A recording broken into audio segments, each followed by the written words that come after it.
Hey guys, it's your girl Sage. I hope you're having a wonderful day or night whenever this video finds you. I am here with the daily reading and we have Matthew chapter 8.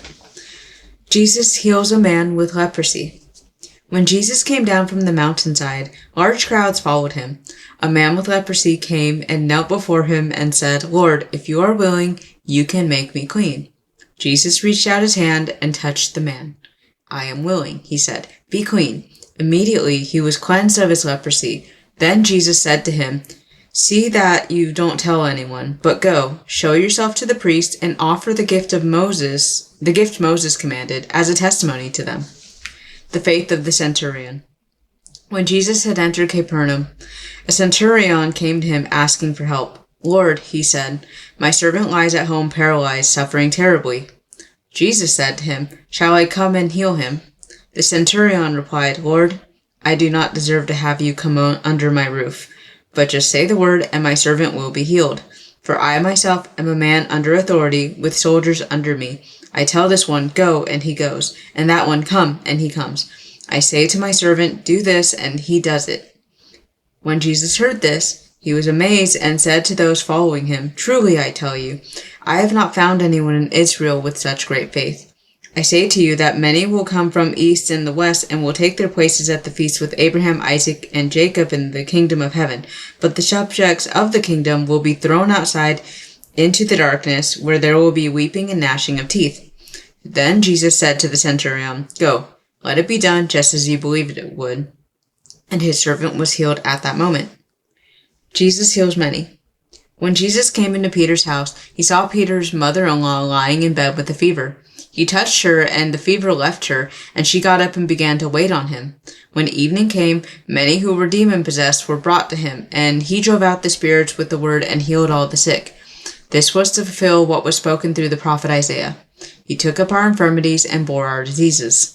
The cost of following Jesus. When Jesus saw the crowd around him, he gave orders to cross to the other side of the lake. Then a teacher of the law came to him and said, "Teacher, I will follow you wherever you go."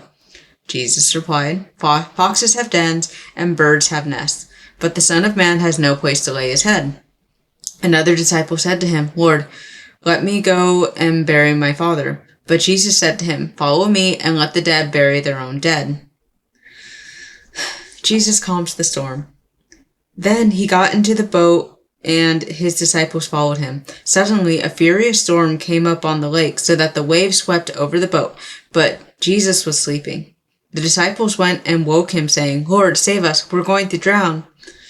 He replied, "You of little faith, why are you so afraid?" Then he got up and rebuked the winds and the waves, and it was completely calm. The men were amazed and asked, "What kind of man is this? Even the winds and the waves obey him." Jesus restores the two demon-possessed men. When he arrived at the other side of the region of the I don't know if I'm going to say that right. Gadarenes. Two demon-possessed men coming from the tombs met him. They were so violent that no one could pass that way. "What do you want with us, Son of God?" they shouted. "Have you come here to torture us before the appointed time?" Some distance from them, a large herd of pigs was feeding. The demons begged Jesus, "If you drive us out, send us into the herd of pigs." He said to them, "Go." So they came out and went into the pigs, and the whole herd rushed down to the steep bank into the lake and died in the water. Those tending the pigs ran off, went into town, and reported all of this, including what had happened to the demon-possessed men. Then the whole town went out to meet Jesus, and when they saw him, they pleaded with him to leave their region.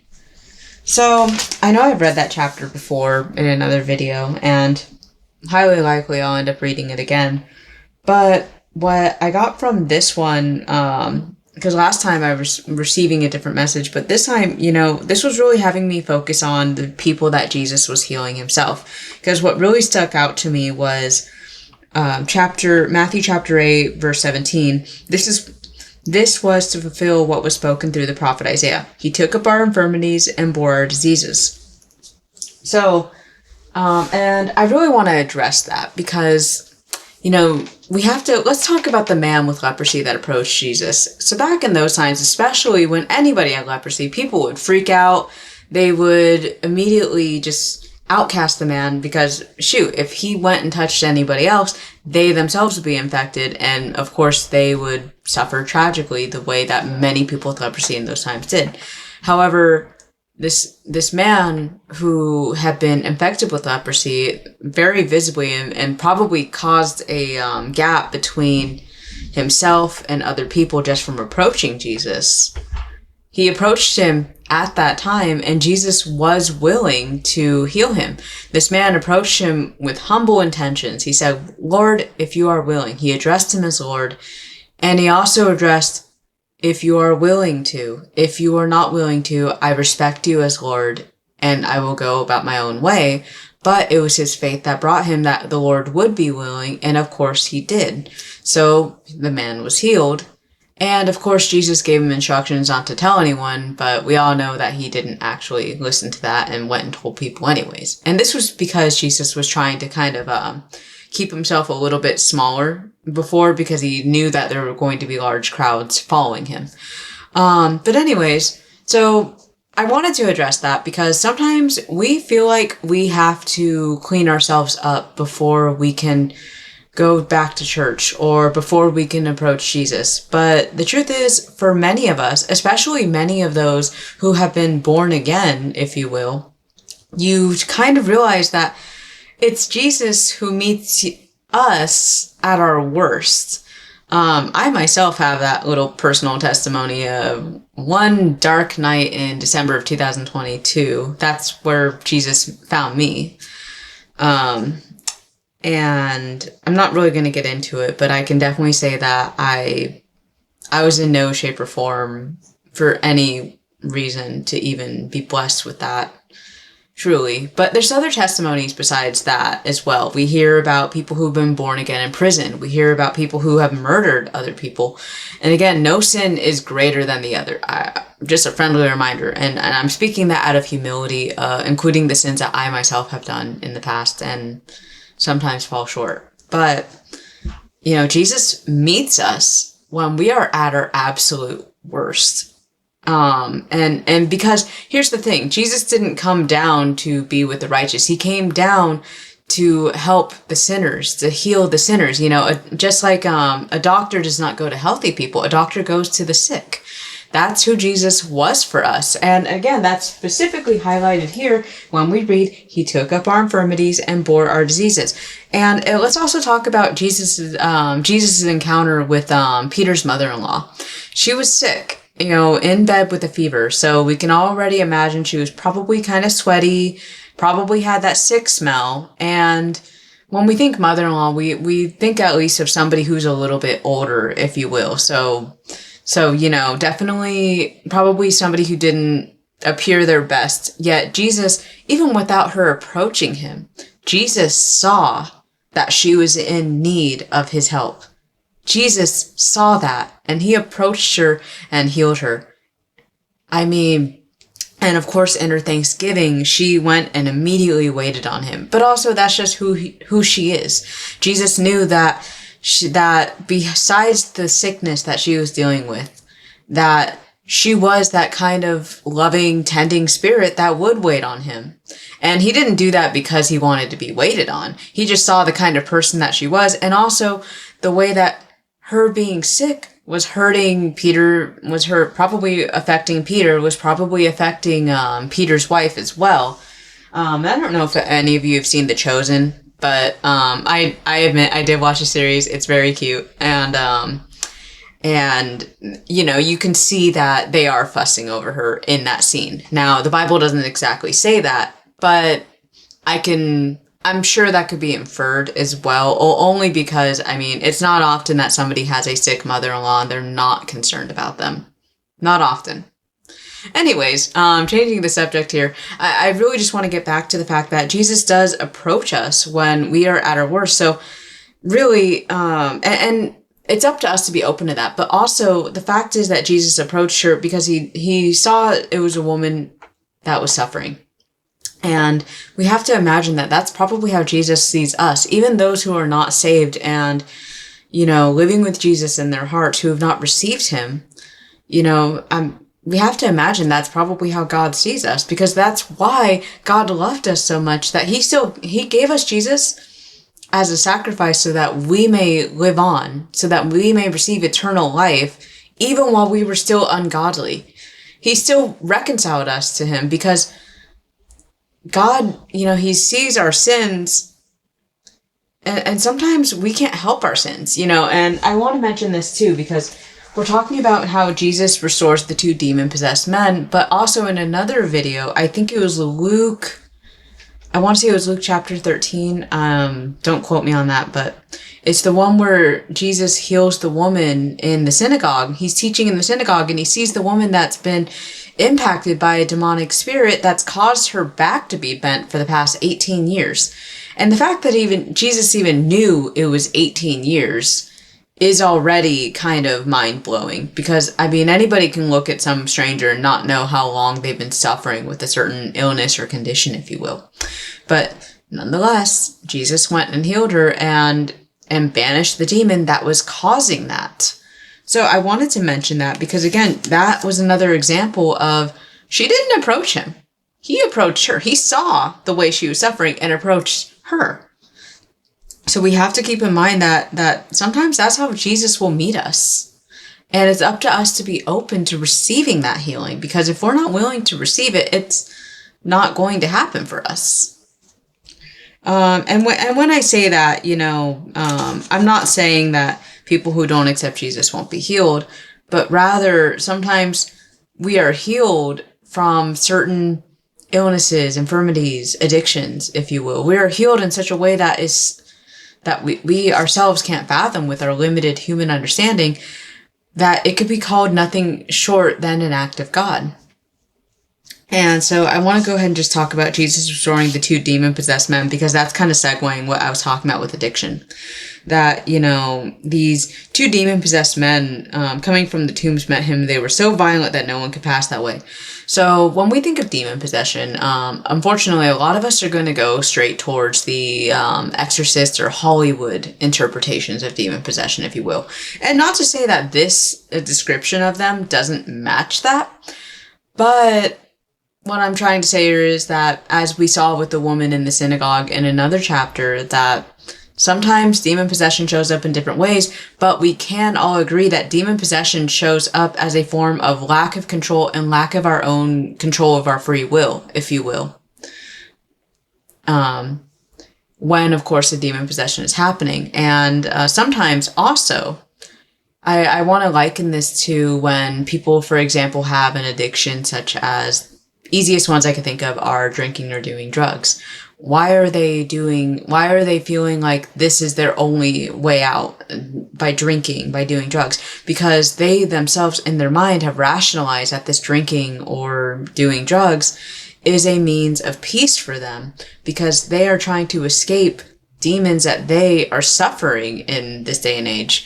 And for some people that could be past traumas. For other people that could be things that they've done, that are haunting them, if you will. And interesting that we use that word haunted by our demons, because spiritually we understand that's what's going on. But unfortunately, because of the world that we live in, where many of us are told to focus on the physical, that we misinterpret what we are feeling, because this is the physical outcome, not so much what caused it in the first place. And I don't know if I broke this down for you guys before, but if you look at the Lord's Prayer, I forget which chapter that one's in, but the Lord's Prayer, your kingdom come, your will be done. Your kingdom come, your will be done on earth as it is in heaven. On earth. So things that happen in the heaven, it's already done. But then what happens, then it manifests on earth. So we can all agree that when something's happening in the spirit, it does end up here on earth. But there's that process of it coming down, if you will, coming down onto earth. So I just wanted to go ahead and bring that up because I feel like somebody needed help understanding how things operate in the spirit. Things will happen in the spirit first before it happens here in the physical. Now, and sometimes that could be as early as a thought, because here's the other thing too. when somebody goes to set about building a building, if you will, or an apartment or a car, it always starts from a thought. It doesn't just boom, there's a car. It starts from a thought, and that thought is something that comes not just from us like overly obsessing. Again, what's giving us those thoughts, guys? Whatever is giving us those thoughts is what helps us bring it into the physical. And again, nothing short of something that has already been done in heaven. Nothing short of what's been done in God's will already. Now, unfortunately, I'm also just going to quickly address that does not include sin.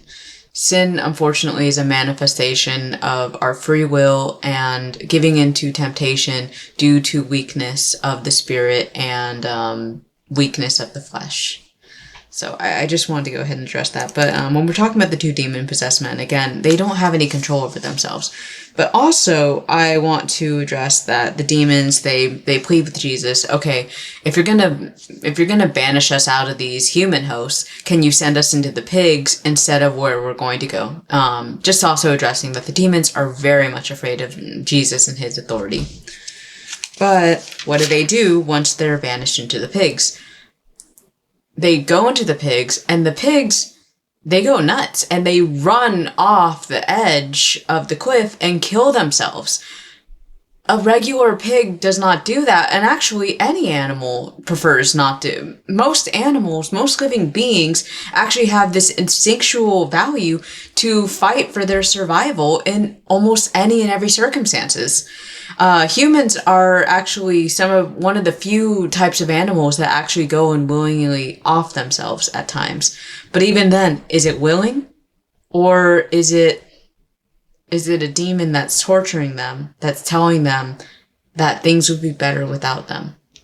Is it a demon that's lying to them, telling them that things aren't going to get better? Is it a demon telling them that nobody loves them? Right? Doesn't that all sound like lies from the enemy? So again, I'm even going to say that. Is it really humans themselves that are willing to do that to themselves? Or is it something more that we can't see? And I do apologize. I know that this one got a little bit dark today, but I want to end it on a lighter note that, no matter how many demons, or no matter what infirmities, illness, addictions, or demonic possession, whatever you feel comfortable addressing it as for your sake, I myself, somebody who has suffered with some of those aforementioned, if not all of them, issues, I should say. Jesus is willing to meet us when we're there. Jesus meets us, again, when we need him the most. Because he sees value in us, because he sees that we were all created in the image of God. He sees us as a valuable part of this world, and that's how he wants us to start seeing ourselves as well. However, unfortunately, sometimes when we are distracted by not feeling our best, or again, we have these voices in our head that are whispering to us that nobody will ever love us, or nobody likes us, or that the world would be better without us, And no matter what you are going through, there is no illness. There is no amount of demon possession. I mean, look at Mary Magdalene, right?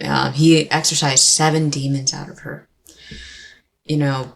There's no amount of demons, infirmity, illness, or even amount of sin that we have committed that is too much for the Lord to be willing to help us. We just, again, it's up to us to, even when we don't humble ourselves, sometimes he will just reach out to us because he sees who we are beyond all those things. He sees who we are beyond all the feverish sweat and the demonic possession that we have. And he is willing to help us. Again, there's no problem too big for the Lord to handle. So, in any case, I'm going to go ahead and wrap up this video here. If you guys enjoyed, feel free to like, subscribe, and until next time, I hope all of y'all take care. Bye-bye!